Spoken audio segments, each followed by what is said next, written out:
Hello beautifuls. Today I want to talk about fat. Now with the paleo movement and the keto movement, it's brought to our attention the need to be eating healthy fats, and I think that's a great thing.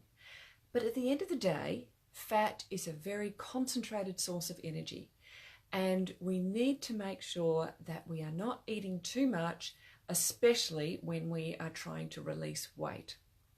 So let's start with a big picture. Fat basically falls into three categories. So the first one is saturated fat, and that is the fat associated mainly with animals. So that's all the fat in dairy products and the fat around meat and all that sort of stuff. And there is some saturated fat in coconuts and palm oil as well. Okay, so that's saturated fat. And that's also where you find your cholesterol. The second type of fat is monounsaturated fats, and that you would probably know is associated with olive oil and olives and avocados, and almonds is one of the nuts which has got the monounsaturated. And then we've got the polyunsaturated fatty acids. Now these are the types of fats that our body can't make. So you might have heard them called essential fatty acids, which means we need to get them from our diet. But don't worry, it's very easy. And these polyunsaturated fatty acids fall into two categories, the omega-6s and the omega-3s. There are some omega-9s, but we'll just worry about the 6s and the 3s today. So omega-6s are found in your vegetable oils, and I always have a problem saying that because there's not a vegetable in sight. It's the grain oils, it's the mass-produced oils like soy, sunflower, safflower, corn, canola, cottonseed.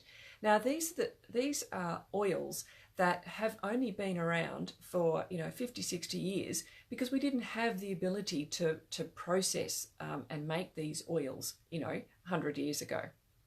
And we also find some omega-6s in nuts and seeds.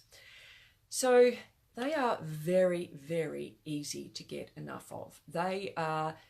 Those vegetable oils are cheap and mass-produced, and they are in every single processed food you can think of, from your cakes, your biscuits, to your frozen foods, takeaway foods, all that kind of stuff, because it's cheap, and that's where you'll find it. So you do not have to worry about getting enough of that in your diet.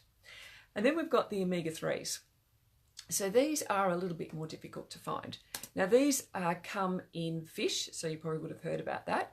I'm checking my notes here. You've got salmon, sardines, anchovies, mackerel, and then you've got things like flax seeds, chia seeds, walnuts, pumpkin seeds, avocado, and a lot of your greens also have omega-3s. So immediately you can, just looking at those 6s and the 3s, depending on your diet, you may have way more omega-6s than omega-3s. Now, what's the problem with this? The issue is because omega-6s are inflammatory and omega-3s are anti-inflammatory. Now, don't get me wrong, we do need a little bit of omega-6s because inflammation is important. When we get an infection or an injury, we need our inflammatory processes to come and help fight the infection. But on the whole, we need to have those two balanced. Now, what would be ideal is that we had an equal ratio of omega-6s to omega-3s in our diet. But the average person has way more. Like, we're talking, the stats vary, but sometimes we're eating 15 times more omega-6s than we are omega-3s, which means that your body is in a constant state of inflammation.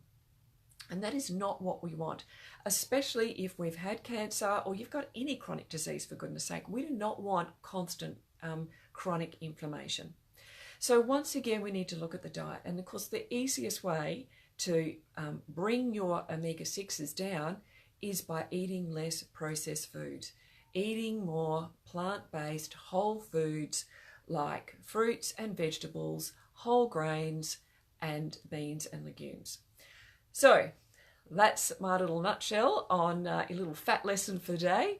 Now, if you are a woman and you have had cancer, please check out Women Thriving After Cancer. I'll put a link in the group. And I'd love to hear from you. Give me a like or a share if you think this information can help anyone. And I look forward to seeing you next week. Bye.